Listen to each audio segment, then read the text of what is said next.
In this lecture, we're going to discuss the evolution of AWS infrastructure as code. So when AWS started offering its services, the only way to create AWS services was manually through the AWS console. So you would go to the console and create any service that was required. So some of the pros of creating the services manually was that it was easy and there was no learning curve involved. You could just go to the console and services. But there are a lot of cons in this approach. First of all, it was not scalable. So if you had to create a few hundred servers, it was very difficult to do it manually and maintain the same configuration if you're going to the higher environments. So it was also very error prone. So if you created some configuration in the lower environment, it was very difficult to replicate the same configuration in the higher environment. Then AWS improved upon it and introduced the AWS CLI, and you could use scripting and write some scripts to create the AWS services in a repeatable fashion. So it was better than the manual approach because it was less error prone. So you knew what you could review, what is being created. But still, it had a lot of cons. It was not a very scalable approach.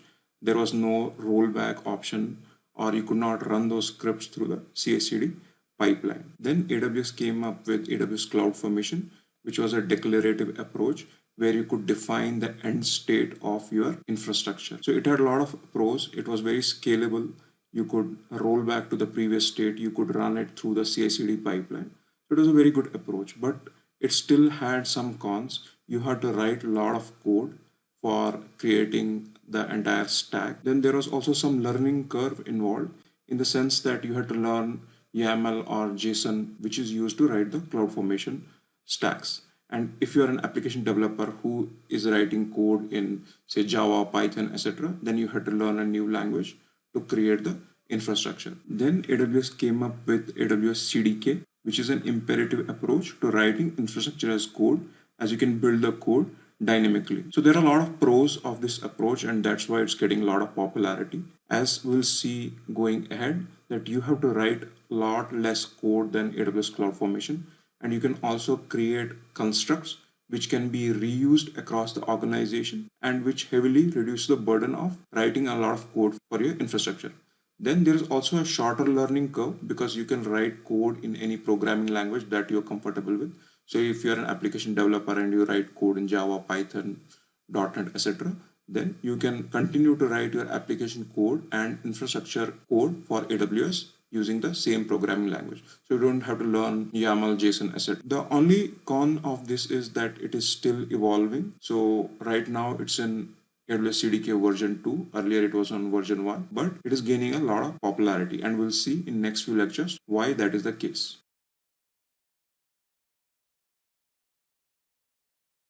In this lecture, I am going to give you a quick overview of AWS CloudFormation, and the reason is that ultimately AWS CDK code is synthesized into AWS CloudFormation template. So it's good to know a little bit about AWS CloudFormation. So what is AWS CloudFormation? AWS defines AWS CloudFormation as an AWS service that uses JSON or YAML template to automate the setup of AWS resources. So basically what you do is whatever infrastructure you need to create for your application, you write a JSON or YAML template with the attributes of those services, and then you run it in the AWS CloudFormation service, and it will automate the creation of the infrastructure. So there are two key concepts that you need to know from CloudFormation perspective.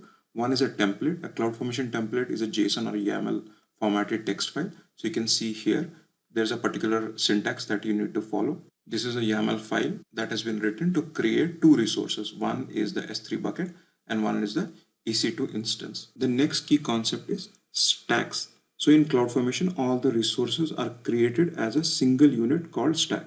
Say you are creating a 3-tier web application. So you might create an application load balancer, EC2, auto-scaling group, database. So you can write all these services in a single JSON or YAML formatted text file like I have done here.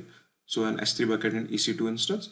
And then when you load this to a AWS CloudFormation service, it will create a stack which will have these services. So you have two options. Either you can create all the services that you need to create for an application infrastructure as one stack, or you can create separate stacks. So you can create a network stack where you will have the VPC, subnets, route table, etc. or you can create a backend stack or database stack where you have all the database related resources. So I will quickly show you one sample file that I have written in YAML as part of my AWS CloudFormation course on Udemy, and I will show you how to load that and create services, because ultimately when we create the CDK code, it will be transformed into a CloudFormation template, and then it will run on AWS service. So you can see here I have a simple CloudFormation template that creates S3 bucket and EC2 instance. So here I'm creating the resources, so an S3 bucket, and then I have the EC2 instance. Let me add a few zeros here so that it becomes unique. That's the bucket name. And this template is part of the AWS CloudFormation course that I have on Udemy. And it's the highest rated course. You can check this if you are trying to learn AWS CloudFormation. Okay, now I'm on the CloudFormation service. So I'll just click on create stack and I'll just say upload template. So I'll just upload the template that I had just shown you. So you can see here, you can either upload JSON or YAML formatted template. So I'll just choose file and upload this template. And then I'll just click on next. And I have to give a stack name. So I'll say AWS CDK CloudFormation. And then I'll just click on next, and do a submit. Now you can see that AWS CDK CloudFormation is getting created.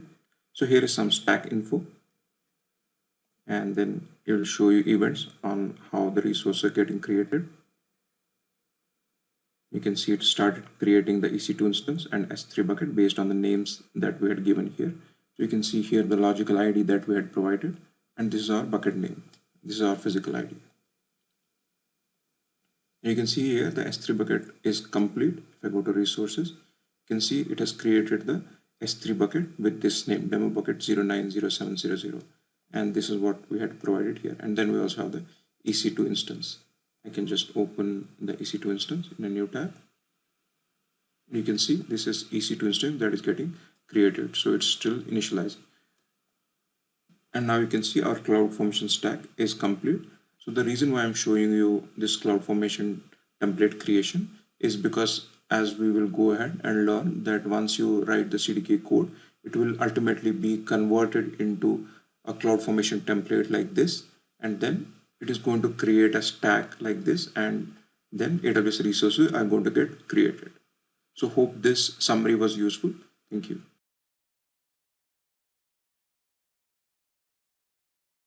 In this lecture, we're going to discuss what is AWS CDK, what are the benefits of using AWS CDK, and what's the relationship between AWS CDK and CloudFormation. So first of all, let's understand what is AWS CDK. So this is a definition I've got from AWS documentation.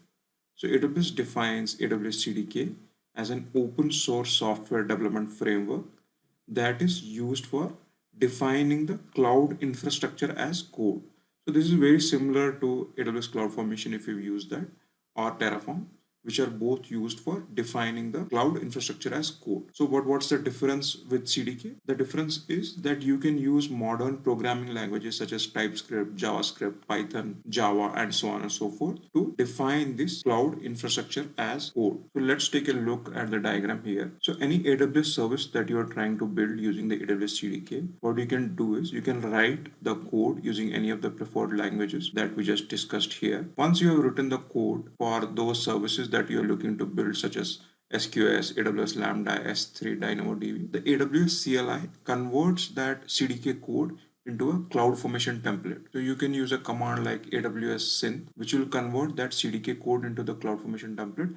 And then you run that CloudFormation template on the AWS CloudFormation service to create these resources. Okay, with a high level understanding of what is AWS CDK, now let's understand what are the benefits of using AWS CDK. So the first benefit is that you have to write much less code. So here's an example from AWS. Here you're trying to create an application load balancer with ECS service Fargate launch time. So you're creating basically about 19 AWS services. And when you use CloudFormation, you have to write more than 500 lines of code. But if you do the same thing in AWS CDK, you can see here, you just have to write 15 lines of code, both from the perspective of writing the code and maintaining. Amount of code that you have to write in AWS CDK is much less, and we'll discuss why it is so less. Just to give you another example, this is serverless use case where we're creating an API gateway, AWS Lambda, S3, and an IAM role. So I'll just show you, I just recently created this end-to-end use case. So you can see the amount of code that I've written to create this end-to-end service. So you can see you can create an S3 bucket with couple of lines, then IAM role, again a few lines. So the entire stack can be created with less than 15 lines of. The second key reason is that AWS CDK v2 is much more developer centric compared to AWS CloudFormation. What that means is that CDK lets you leverage your existing skill to build the cloud infrastructure. So you can use your programming language, whether it's TypeScript, JavaScript, Java, or .NET, and then you can write the application code as well as infrastructure as code in the programming language of your choice. So with this multi-programming language support, there's a much shorter learning curve rather than trying to learn JSON or YAML, which you will need for writing the AWS CloudFormation. The third key benefit is code completion within your IDE or editor, which means that you don't have to refer to the documentation a lot. So here's an example. I'm creating a Lambda function, and then I have some attributes or properties for this Lambda function. And then if you see here, I'm just writing memory size. Say I need to add an attribute memory size. Once I type ME, it shows me the attribute, and then it defines what this attribute does and what is the type. So the fourth key benefit is ability to execute the application code with the infrastructure code. So here I've just created a Lambda function, API gateway, and S3 bucket, the serverless use case I just showed you. And here in the services folder, I've created a services folder where I can write all the application code. So this is a simple Lambda function which returns hello from Lambda, but you can write your application code in any programming language and then have that as part of this infrastructure as code itself.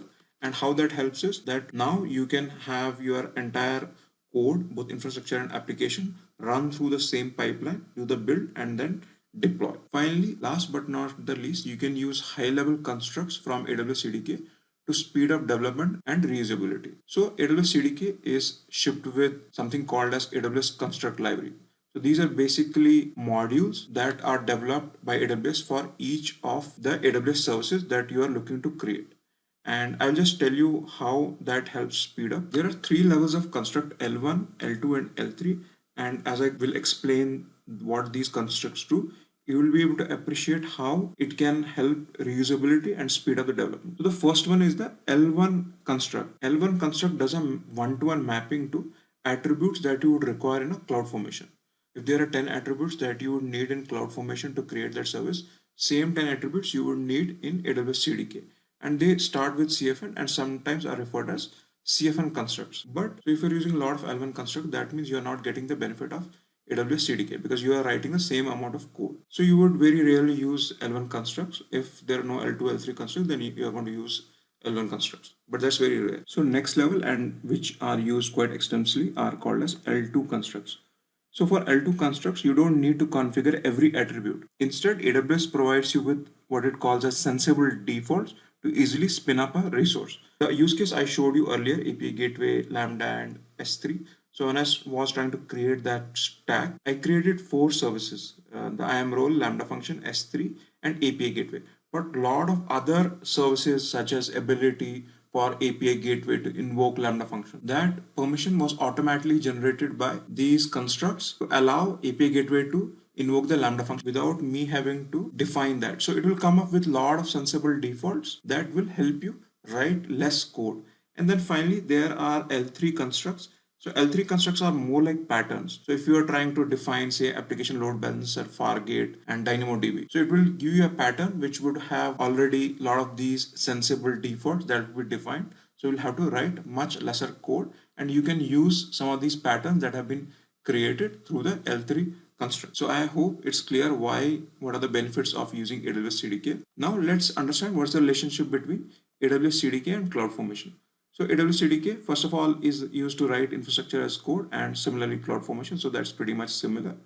Now let's look at the differences. So AWS CDK leverages modern programming languages such as TypeScript, JavaScript, Java, etc. to write the infrastructure code, but CloudFormation uses YAML and JSON. So another key thing we need to understand from the relationship between AWS CDK and CloudFormation is that when you write the code in AWS CDK, it will compile down that code into a CloudFormation template, which would then be run in the AWS CloudFormation service. So the AWS CDK code does not directly run in the CloudFormation service, but you use this CDK synth command to convert it to CloudFormation template and then run it using the AWS service.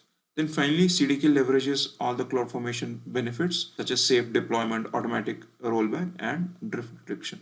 So pretty much every feature that's there in the CloudFormation can be used by CDK, because ultimately you are synthesizing the AWS CDK code to CloudFormation. Hope this is useful. Thank you.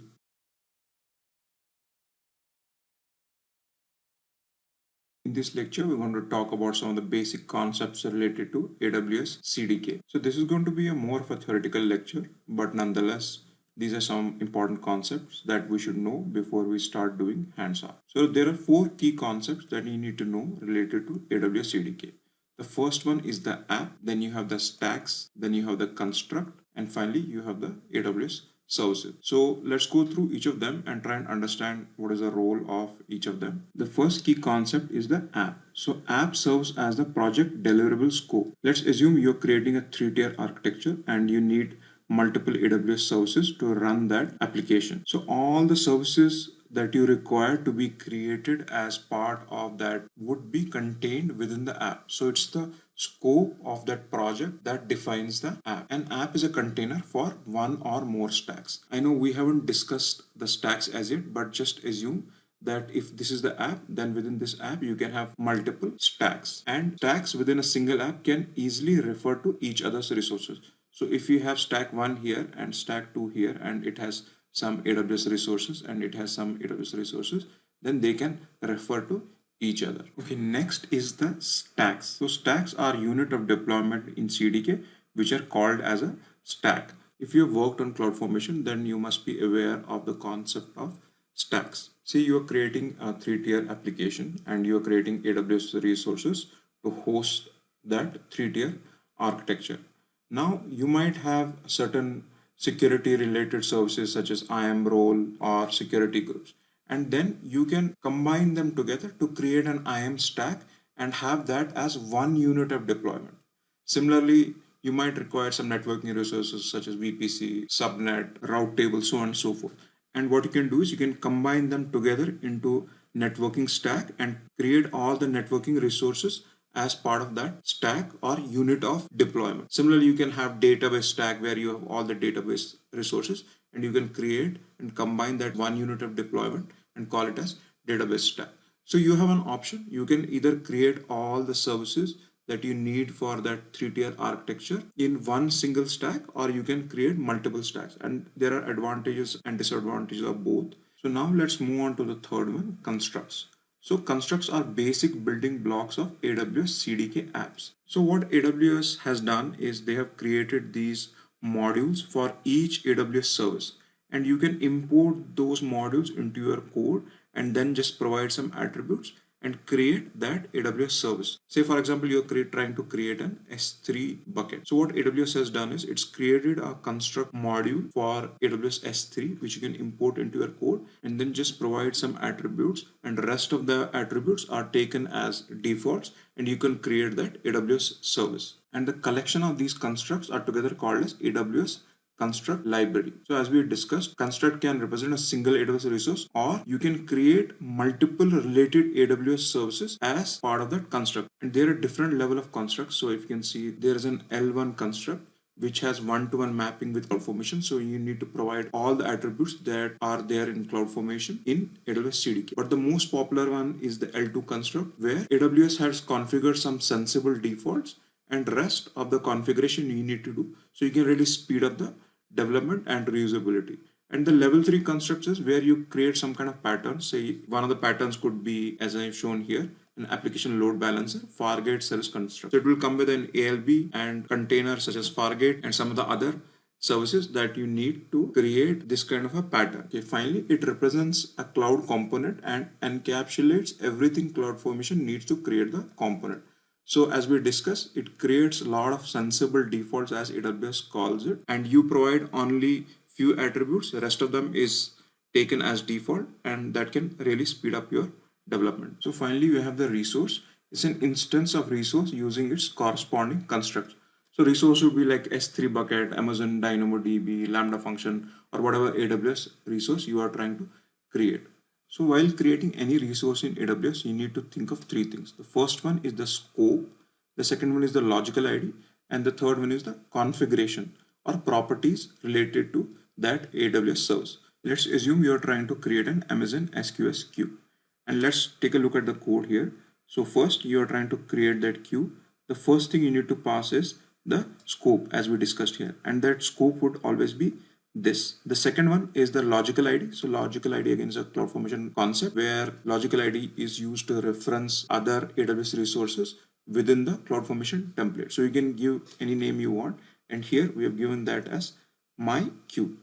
And then finally you have to provide the attributes or props as it is called in AWS CDK parallels. So here you provide encryption and then you provide it as KMS managed. Similarly, you can provide other attributes as queue name, etc. Okay, now let's take a look at the summary view. So the first thing you define is the CDK application. Within that, you can have multiple stacks. You can have a database stack, you can have a networking stack, you can have a function stack, or you could have just one stack. And within each stack, you will have some constructs that you will use to create the AWS services. And once you have done that, and all these services that you create here would be in one of these languages, so either TypeScript, JavaScript, Java, .NET, or Python. Once you have done this, this CDK code that you have written to create these services and the app will be synthesized to create an AWS CloudFormation template. And once this CloudFormation template is created, it would be run within the AWS CloudFormation services to create these resources.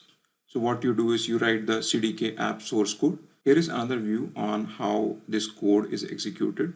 So you write your CDK source code, and then using the CDK CLI, you run the CDK deploy command. The CDK CLI calls your app, then does some prep, validate, synthesize, and then creates an equivalent CloudFormation template from the AWS CDK code and then sends the output to the CloudFormation. Then the template is deployed to AWS CloudFormation service and resources are created. Okay, that's briefly how AWS CDK works.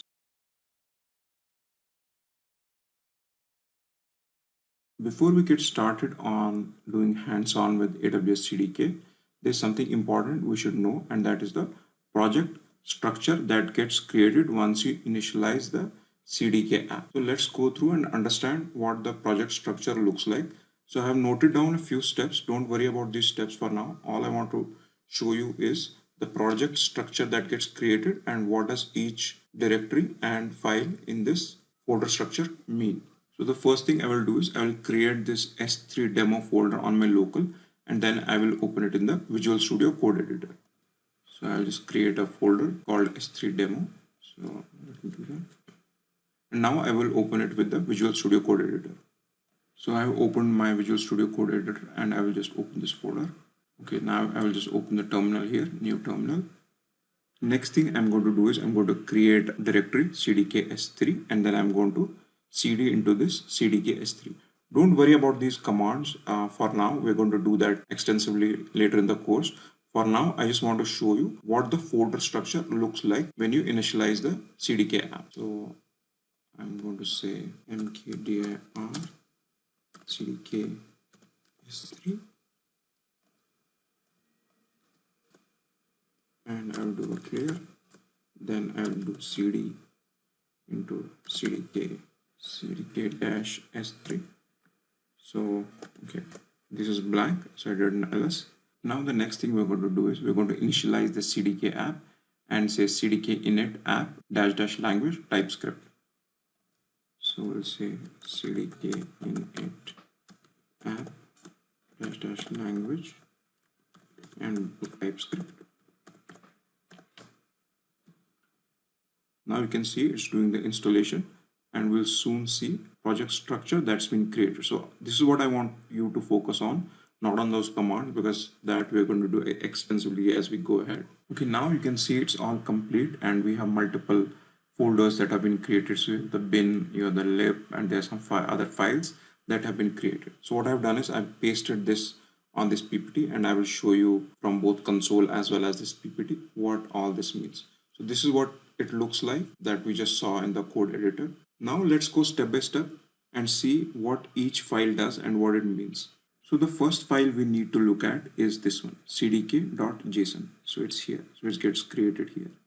And it tells the AWS toolkit how to run this particular app. If I just go to the code editor, so you can see here cdk.json. Now let's see what it does. So you can see here you have the npx, which is node program execute, which comes with npm. and it has a library called ts-node which executes this TypeScript file, and whatever file you have here, that is what it is going to execute. So this line here is the starting point of the execution of this app. Then you have the context and some of the other things that you have here which are not really required. You can remove them and still run the app. They basically are used when AWS CDK team, which constructs the modules to be used if they do an upgrade, what is going to be the impact. So the only relevant portion you need to know is this line here. So you're not going to make any changes to this, but for the information purpose, you need to know. Okay, now let's take a look at the next one. So let's look at this file bin/cdk s3.ts. So if you go here, this is the second thing we are looking at, bin folder, and then you have the file cdk-s3ts which will get executed. Okay, so this is the one we are talking about now, and let's see what this does. Okay, so this is the file that it loads, and this is what we are talking about here once we run the cdk.json. Now let's take a look at what it does. So here is the bin/cdk workshop.ts file. So the first thing you can see here is source map support register. Since AWS CDK is written in TypeScript, it keeps some kind of a register to map with other languages such as Java, .NET, etc. So it's a register that keeps the mapping. So this is automatically imported by AWS once you create this folder structure. The second import that you do is AWS CDK lib. So this is the core module that gets imported. The third thing that you are importing is the stack from this lib folder. So this one, and we'll get to that. So all these three are imported automatically when you initialize the CDK app. Now let's look at the fourth one. So here you have the new app that is getting created. That's the entry point for the app. And then you have the stack that gets created, and it has three things. One is the scope, which is the app, and then you have the logical ID, and then you have the properties. So this is a common thing that you will see every time you're trying to create an AWS service. You will see the scope, logical ID, and attributes. If I show you through the code editor, so you can see here these are the three imports, and then you have the new app that gets created, and then you have the stack. So stack has scope as app, and this is the logical ID, and in this file, probably this is the only thing you might change, where you define the stack name, and then you have the attributes. Okay, next, this particular file from the lib folder is loaded, the lib cdk s3.stack. So this is the file that gets loaded. So this is the main file which you are going to focus on, and most of the code that you're going to write is in this file. So the first thing you do is you import the AWS CDK lib, which is the core library. Then you import the construct from constructs, and these two are automatically imported once you initialize the app. So now say we are trying to create an S3 bucket. So what we'll do is we'll import this AWS-S3 module from the core library, and that is what you need to do here. Then you have the stack, and the name here is CDK S3 stack, which has three things, which has the scope, the ID, and the props or properties. So now let's take a look at other files and folders that get created.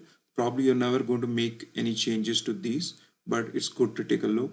So if you go to this node module here on the fourth, so this node module is maintained by NPM and it includes all your project dependencies. So you can see the node modules here. These are all the node modules that are managed by NPM.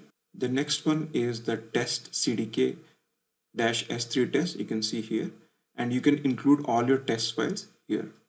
So if I just go to this one, you can include all your test files here. Then the next we have is git ignore and .npm ignore. So it just tells the git and npm which files to include or exclude. The next one is the package.json. You can see here 7, and it includes information related to your app, version, and dependencies. So if I go here in the if I go to package.json, you can see here it lists out all the dependencies. So the core module version that you are using, construct version that you are using, source map version that you are using. Next, on the 8th, you have tsconfig.json here, and it manages your project's TypeScript configuration. Then finally, you have the CDK out. As we had discussed earlier, when you write the code in CDK and then you run the CDK synth command, what AWS CLI does is it converts the CDK code into an equivalent of CloudFormation template and then runs that CloudFormation template in the AWS CloudFormation service. When you run that CDK synth command, so you get a CloudFormation template equivalent to your CDK code. And if I type CDK synth, you can see that there is a new file called cdk.out that has been created, and if I just click on that, it will just give you the CloudFormation equivalent of CDK. You can see some of the files here. Okay, you don't need to worry so much about all these concepts and different files. The only file that you're going to be working from is this file under lib cdk-s3 stack. So this is the only one where you are going to work on. So hope you have got a high level overview of the project structure.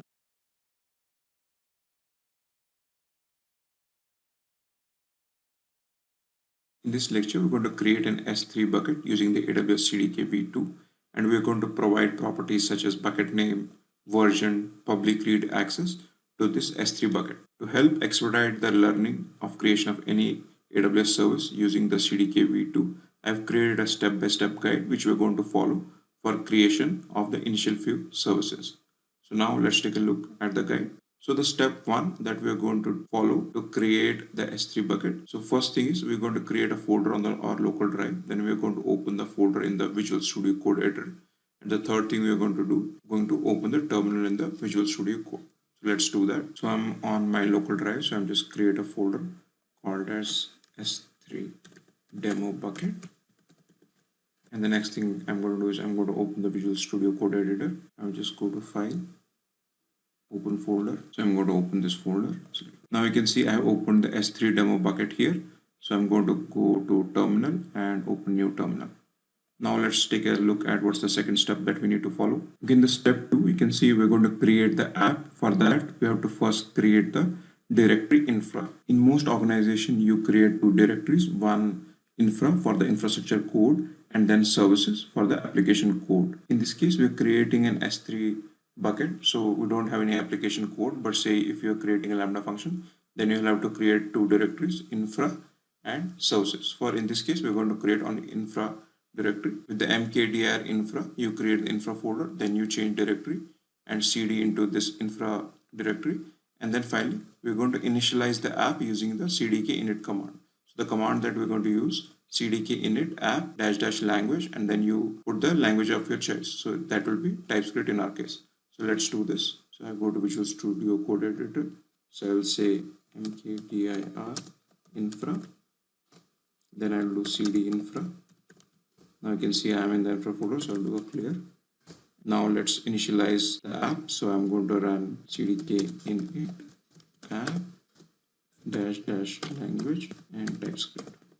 Okay, now you can see it will create certain folder structure within the infra directory, and it's still running. So just pause the video for a little bit. Okay, now you can see it's all completed, it's all done. Now you can see there's a folder structure created within the infra directory. So we have bin, lib, and some other files. Okay, let me now just do a clear and let's see what's the step 3. Okay, now in the step 3, what we're going to do is we're going to go to this folder lib and then look for this file infra-stack.ts file. And then we're going to import the module or packages for that specific AWS service. And in this case, we're creating the S3. So let's go to the documentation and see how we can import those modules or packages. So this is the particular file I'm talking about, and you can see here, first of all, import star as CDK from the AWS CDK lib. This is the core module which is imported by default in this folder structure. Then you also import the construct from constructs. So this is also imported by default.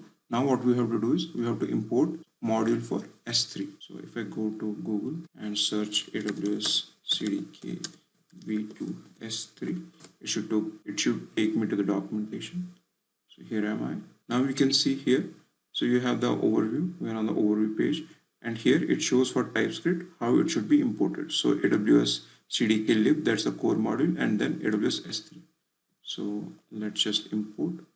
Just say And here it also provides you a reference or how it needs to be imported. So I will say import star as S3 from AWS. That's the core module dash AWS S3. Okay, there are two ways of importing. One, you can do star and import everything, or you can import the specific constructs. So you have bucket and bucket policy for S3, but for now we'll just import everything. So in the step 4, once you create that resource, you have to define three things: the scope, logical ID, and props. So what is scope? Scope is basically telling the bucket that stack is its parent. So most of the time you will just use this. Next one is logical ID. So there are two things here: physical ID and logical ID. Physical ID is the actual S3 bucket name that you give. Then you have the logical ID, which is more a CloudFormation concept. And what it means is the logical ID that you provide for the S3 bucket that would be used by other AWS services that are calling the S3 bucket within that CloudFormation template. So it's a little different from actual physical name that you provide. And the third one is props or attributes that you are going to use to create the S3 services. So in our case, it's going to be bucket name, version, and public read access. Now let's go ahead and create that. So the first thing you write is S3 bucket. So just to give it a name.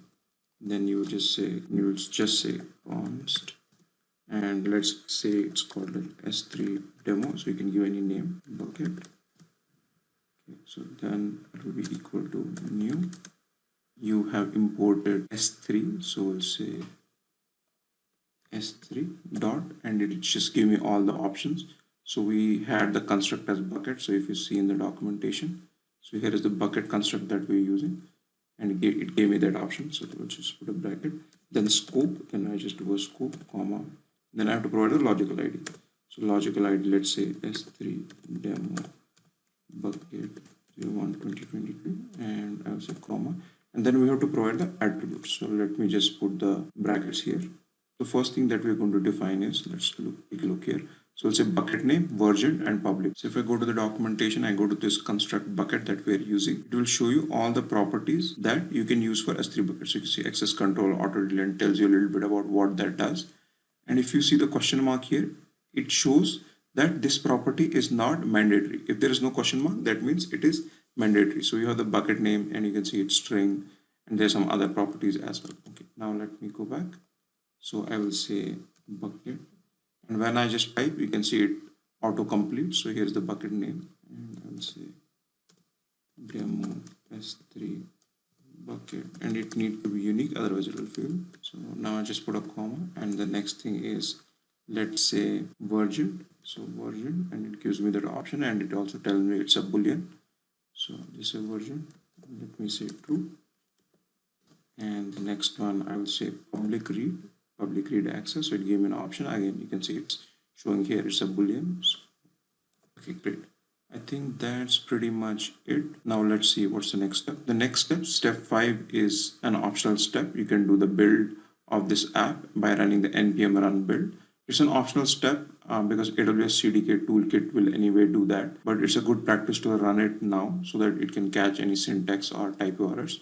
So let me run this npm run build, and it will show us if there are any errors. Okay. I think there are no errors, otherwise it would have shown what is the syntax error. So it will take a few seconds to complete. Okay, great. I think it's not giving me any errors, so we're good. Okay, now you have the step 6 where you need to run the CDK bootstrap. So it's a one-time command that you need to run. So what AWS does is it creates an S3 bucket and then deploys the staging stack in S3 bucket where it creates some files, IAM roles, etc. So you just need to run it one time. So let's do that. CDK bootstrap.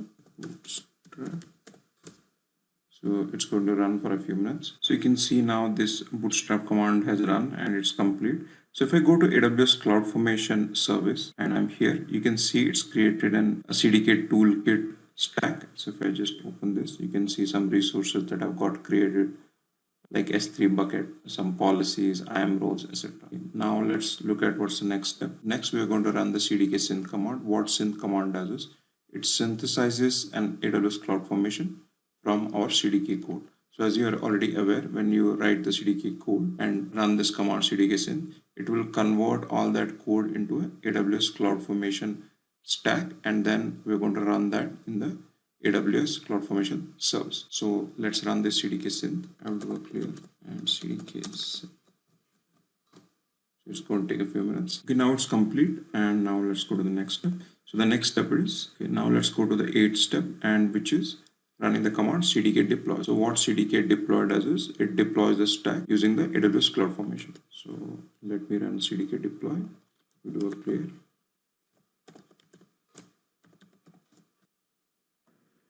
So it's building the stack. It's creating the CloudFormation chain set. Okay, now I think it's deployed the infra stack on CloudFormation, and you can show this is the ARN. So now let's go to the CloudFormation, and you can see this infra stack has been created. So if I just click on this and go to resources, you can see this bucket has been created. So there are two things, the logical ID and the physical ID. So logical ID is the one we provided here. This is the logical ID S3 demo bucket 01-2022, and so you can see it's here, and then the name of the bucket was demo S3 bucket 2022.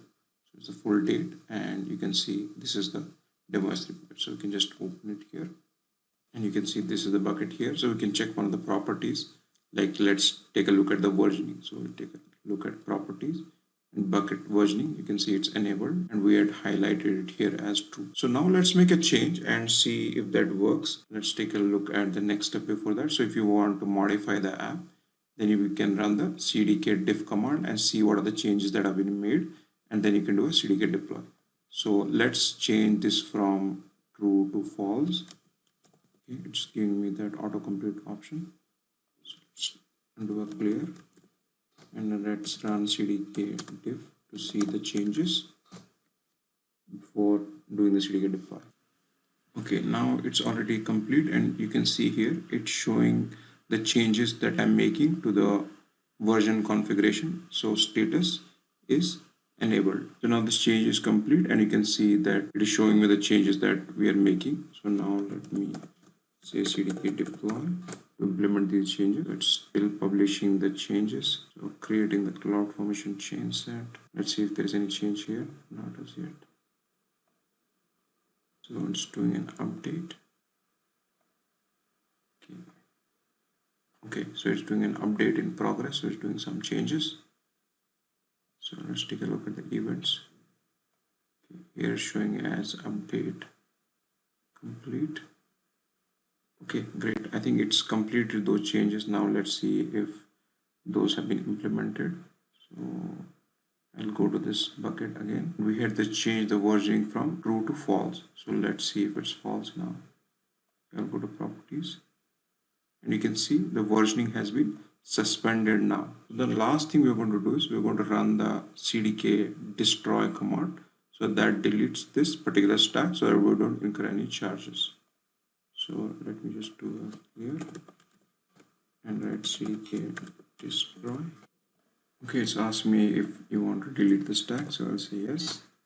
Now you can see that infra stack has been destroyed, and when you go to the CloudFormation template, you will see the corresponding CloudFormation template has also been deleted, but your S3 bucket, it's still retained, it's not deleted. We'll talk about why that happens in one of the later videos in this section. Thank you.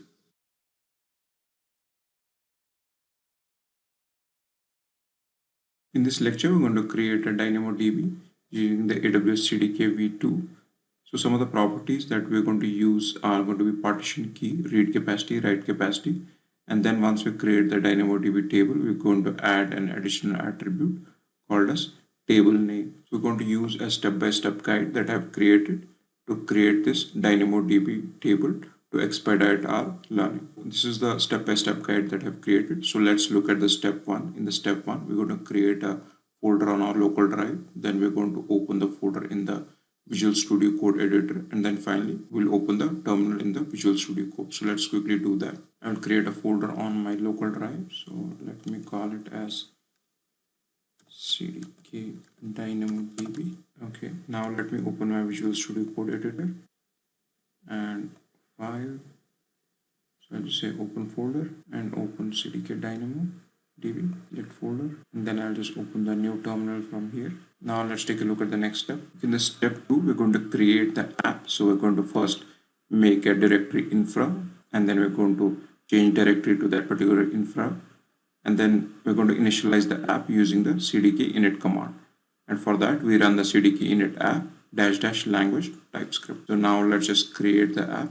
So let's go here and say mkdir infra cd infra, and let me do a clear. I'm in the infra directory, and let's say cdk init app -- language, and let's say TypeScript. This will initialize our app and create a folder structure in our infra directory. So you can see here it's still getting created. So just pause the video till this gets created. Okay, it's all complete now. You can see it's all done, and the folder structure has been created with bin, lib, and some other files. So let me just do a clear. Okay, now let's look at the next step. So in the step 3, we're going to go to this directory lib, and within that look at this infra-stack.ts file.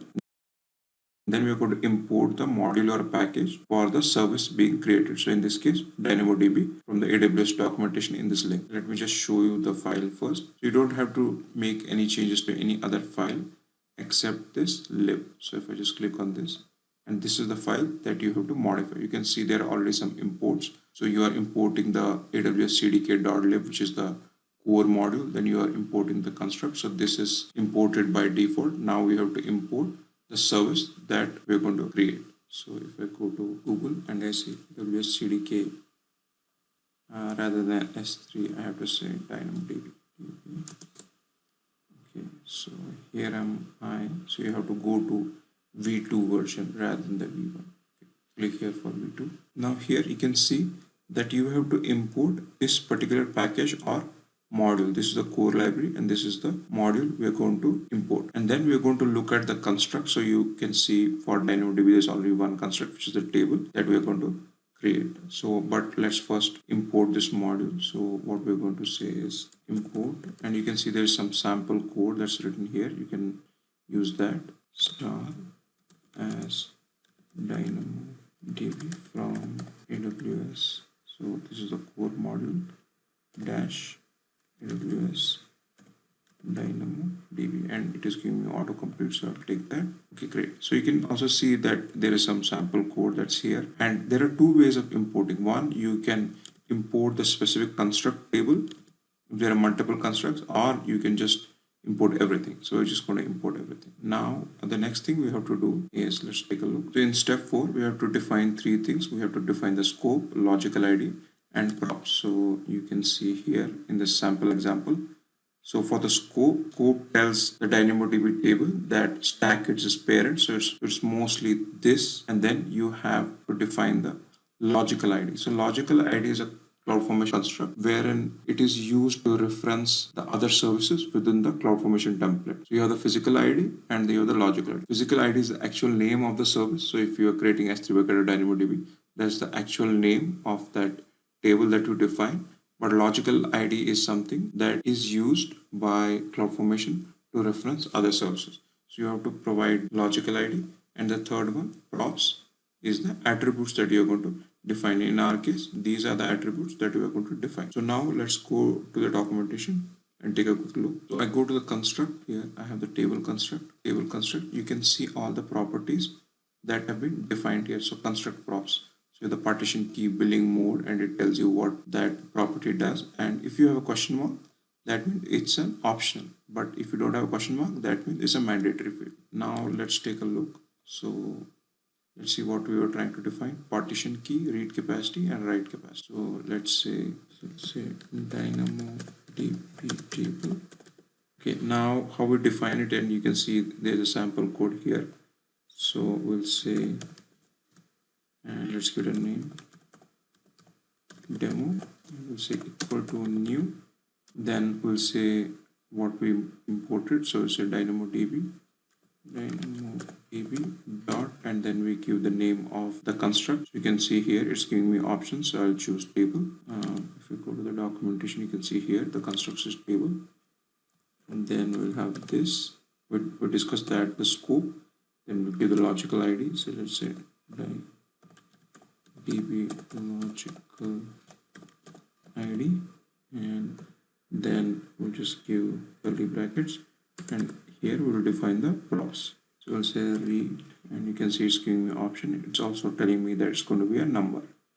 So I'll say 3, and then put a comma, write capacity, and it's giving me an option. Again, it's showing me some properties.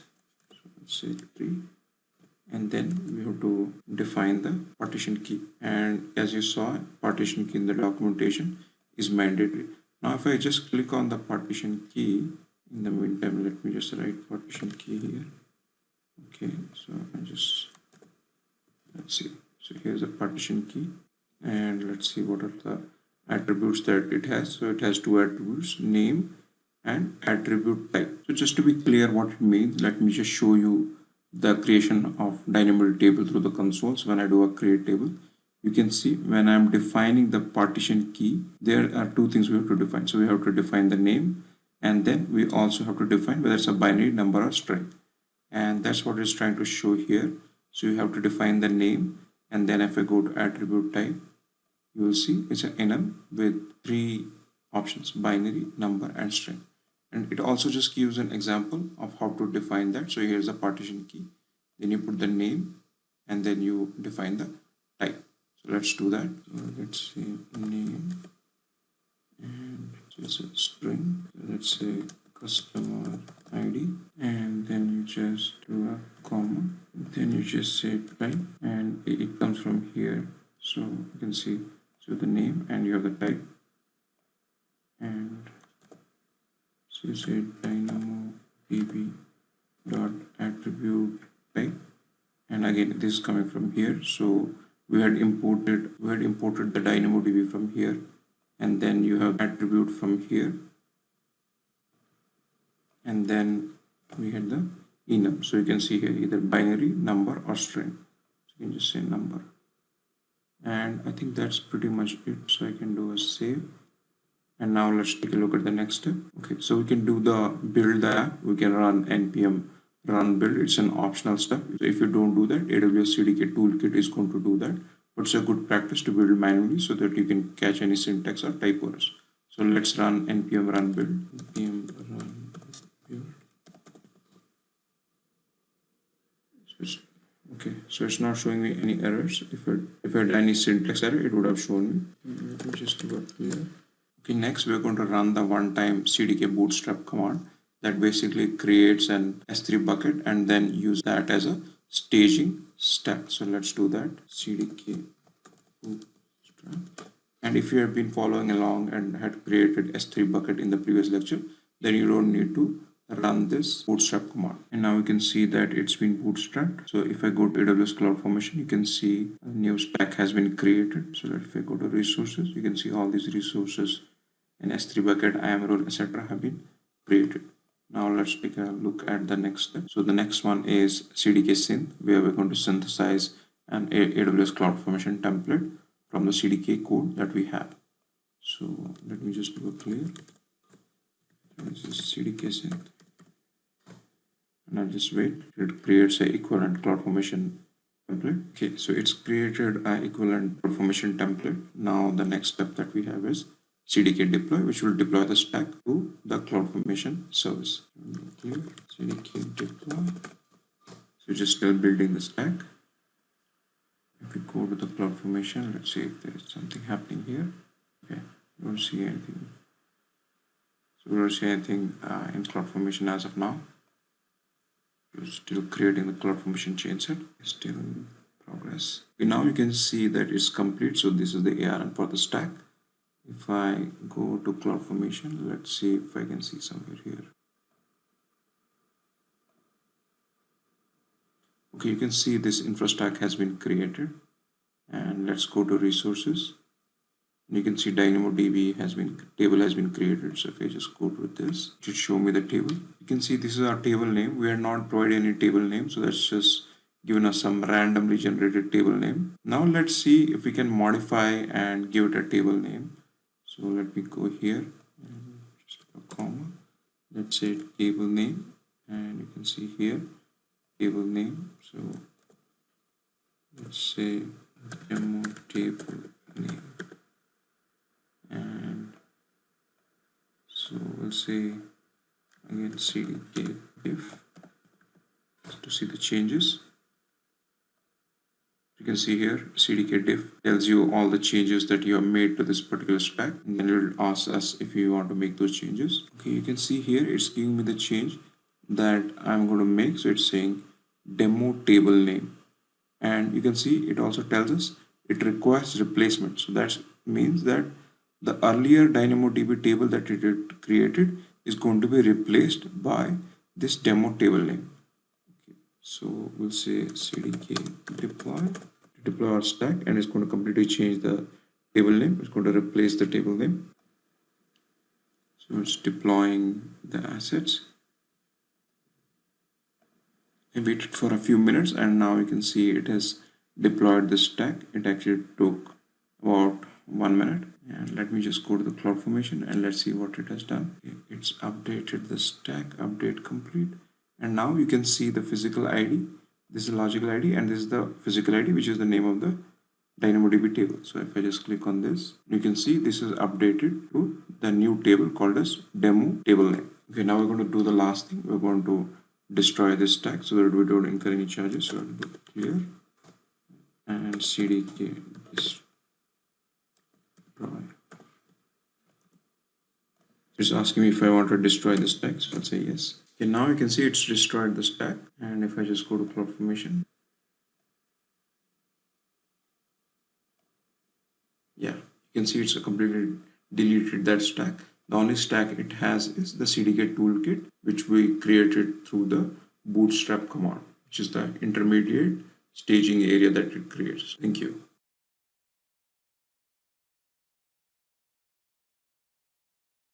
In this lecture, we're going to create an AWS Lambda with these 4 attributes: code, handler, runtime, and function name. Once we create the Lambda function in this video, then next video, we're going to look at the environment variables, where we are going to deploy this Lambda function into multiple regions.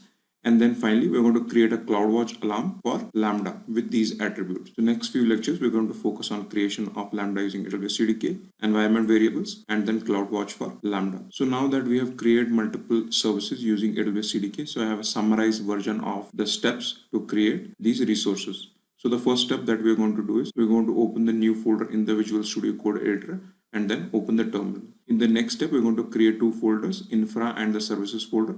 So we'll use mkdir infra and mkdir services command, and we'll change directory to infra. The services folder would have the Lambda code, and the infra folder would have all the infrastructure code. So I've created a CDK Lambda folder which is blank on my local. Now let me go to the Visual Studio Code editor and open this folder. So I will go to file, open folder. Okay, here is a folder. So select folder. Now I'll just open the terminal, new terminal. Okay, now I will create a couple of folders. So I will say mkdir infra, and then I will create, let me do a clear first. Now I'll create another folder called services. So I'll say mkdir services, where we're going to put all our application code or Lambda code in this case. Clear. Now I'll do cd into the infra folder. So I change directory. Now you can see I'm on the infra directory. So if I do ls, it's will be blank. Now the next thing we have to do is initialize the CDK with CDK init app -- language TypeScript. So let's do that. So I'll do a clear. So it's a CDK init app -- language and TypeScript. So it will take a few minutes to create the boilerplate code in the infra. Okay, I waited a few minutes and now it's all done. So let me just do a clear. And now let's look at the next steps. So the next step is you import the module for the AWS service being created. So we're creating a Lambda function. So I already opened this page, which has the Lambda documentation on the CDK. And you can see for TypeScript, this is what we have to import. And the construct that we'll use is, because we're creating a Lambda function, so we're going to use the function construct. Let me go here and let me open the lib folder. And here you can see there's some boilerplate code already. So I'll just modify this. So I'll say import star as we're importing Lambda. So we'll say Lambda from AWS CDK lib, and I will modify this to include the Lambda module. So you can see it's giving me an option. Okay, now we have imported the module. You can see here there's some boilerplate code again. I will just get rid of this and I will say Lambda function. Okay. So the next thing we have to do is we have to define the scope, logical ID, and props. So let's do this. So I will say demo lambda is equal to new, and then what we have imported, so we imported lambda from here, and then the construct, as I said, we are going to use a function construct, and if I say function, it will give me an autocomplete option. So here it is, and then I will say the scope, which is this, comma logical ID, which is, let's say, demo logic ID, and you can give any name you want, and then I have to give the props. So just here, and let's look at the documentation. What are the properties we need to provide? So if I go scroll down, you can see the code, handler, and runtime. These are the three you have to provide. These are mandatory, and there are some other things which are optional. So let me go to the console and just show you. So I'm on the AWS console. Let me just do create function, and let's say demo function, and let's say Python 3.9, and I'll just do create function. Now our demo function has been created, and you can see the code. So we'll use the same code in our Lambda function that we are trying to create. The first thing I need is the code, but let's pause it for a little bit. Let's first look at the handler. So handler is a string. It is the name of the method within your code that Lambda calls to execute your function. So let me just go here and say handler. And what is the handler name or convention? If you go to this demo lambda function, so this is how it needs to be written. So you have the file name lambda underscore function, and then you have the method name. So I will go here and say it's a string, so lambda underscore function, which is a file name dot lambda underscore handler. Okay, so the next thing we are going to look at is the runtime, and we were using Python 3.9. So let's do that, and let's say runtime, and let's see what is the convention for writing this. So if I go to runtime, and you can see there are multiple attributes that you have for runtime. So you can use any of these, say .NET Core 1, Java, etc. So what is the convention for writing this? You use the module that you have imported, dot runtime, and then you provide the runtime that you are using. So let's do that. So with lambda dot runtime. Okay, here it is, and then it should give me all the options. So you can see it gives me autocomplete options. So I will go for Python 3.9. Okay, now we have the code. As we had discussed, that all our application code needs to go to the services folder. So this is our services folder. So I'll do a new file, and I will say lambda underscore function dot py. Okay, we go to the here. So this is how the convention is. So you need to provide lambda underscore dot function py, and then you just copy this code and you just paste it here. Okay, so that's how we can update the code. Now let's go ahead and look at what does this code mean. So now on the Lambda documentation, you can see I'm here on the code, and they have provided a sample on how it needs to be written. So you provide whatever module you are importing dot code, and then you have to provide the path. So there could be multiple ways you can provide the path. So it can be from the local drive, it can be from S3, it could be inline, and these are all the methods that have been provided here. So you can see it can be the ECR image, Docker build, saves and parameters from bucket, from the local disk path. This is the option we are going to use. So it will be from assets. So let me go here, and then I will say lambda, and this comes from here, dot code, dot from assets. That means it is from the local drive, and this is where it is. So now we have to provide the path. So what you need to know is that it starts from this infra. So what you have to do is you have to go back out of this infra folder, and then you have to write services. Okay, so what it means is right now you are on this particular file. You have to provide the relative path of this lambda underscore function.py file within the services folder. That means you have to provide two dots where it goes out of this infra folder and then it goes to services folder, and then this is the file it is going to refer to. Okay, the only other thing we can provide, which is an optional, is the function name. So we can provide the lambda function name. So let's do that. Let's say function, and it shows me the option. You can see it's a string, and so I will say demo CDK lambda. Okay, so I think that's pretty much it, and now our lambda function should be created. If you want, you can provide more attributes, but we'll just stick to this. So now let's look at the next step. Okay, the next one is the npm run build. It's an optional step, so I'll just skip it for now. Then bootstrap, we have already done it. It's a one-time command, so we have run the bootstrap. So let's do a CDK synth, which will synthesize CloudFormation template. We'll say CDK synth. It generated an equivalent CloudFormation template, and which we can just check from here. So this is the equivalent CloudFormation template it has created. And now the final step, which is CDK deploy, to deploy this service. So we'll go clear, and then we'll say CDK deploy. So it's going to take a few minutes. Maybe I'll pause the video for a little bit. So it's asking me if I want to deploy these changes. So I'll say yes.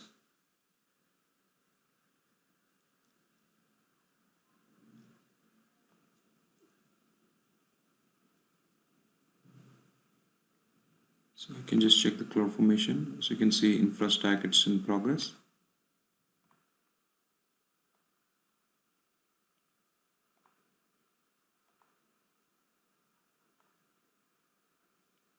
Okay, so this is the demo CDK lambda, the name of our function that we had provided. You can see here,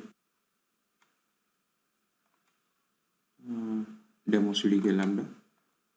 You can see it's already created the demo CDK lambda, and this is the code that we had provided. So if we just do a test, and I can say demo save. I can just run it. And you can see it's giving me a response as expected. So this is how you can create a lambda function. Let's take a look at the CloudFormation as well. So this is complete as well. And if I see here, you can see that infra stack has been deployed, and it took about 1 minute. Total time of about more than a minute. So that's how you can create a lambda function.